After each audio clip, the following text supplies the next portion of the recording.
So this will be some variations for the wall hamstring work I uploaded a while back.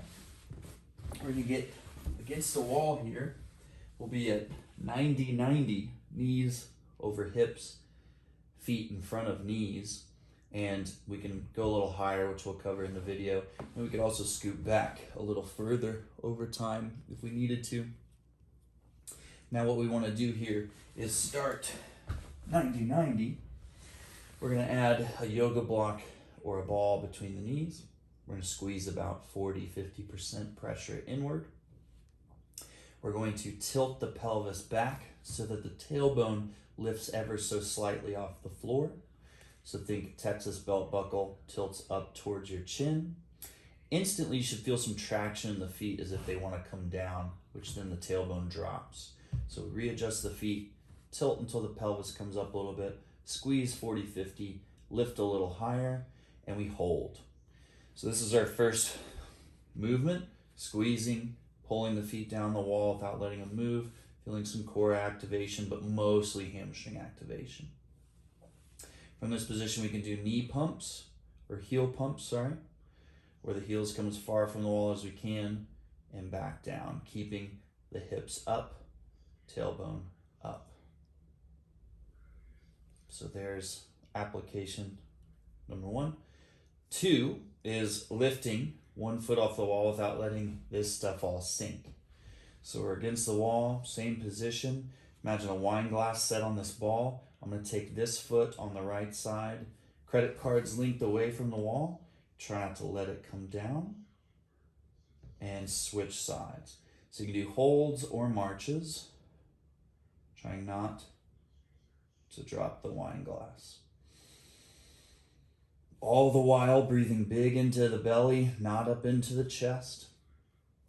Then the second version is I can go up a little higher with my feet and a little higher with my hips.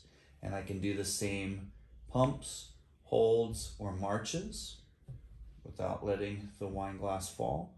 So I can increase the height. And then I can also take a medicine ball overhead. I've only got a foam roller. So you could hold a 10-pound medicine ball, kettlebell, or you could just use a foam roller, squeezing some adduction into the block. You can bend the arms a little bit, and we're just doing overhead shoulder taps. You can do holds or taps, and you can do it with the heel pumps. So pump the heels back. You could do a few reps or a hold. Hips up, ball squeezed, heels away, arms overhead. Lots of core activation. And then I could also do the marches. So without dropping the wine glass, holding the foam roller, medicine ball, or kettlebell overhead. And I could also do a march hold with the kettlebell or whatever I'm using above my head. So those would be other variations, getting lots of activation in the hamstrings. So those are the variations. The next thing, we're just going to throw a little bonus in. That's the marching is an anti-rotation. And then another anti-rotation would be the 8-point plank. Have some socks on, lift the knees, keep the lumbar flexed, and slide the feet back.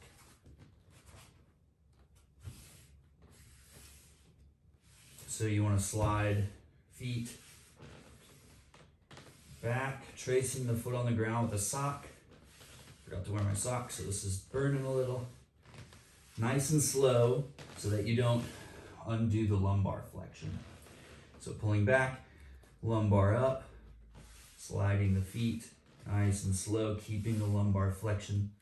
And again, this would be an anti-rotation facing the floor, whereas belly up to the ceiling when we're doing the wall anti-rotations with the march from the wall hamstring lift.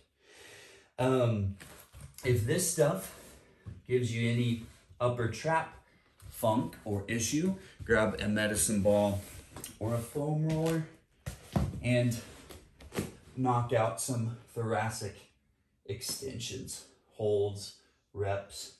That will help this stuff open up. And you can go back into that 8-point plank on elbows and knees and do some more of those single leg slides. So try some of those variations and walk around after, see how you feel, and check in with us next time.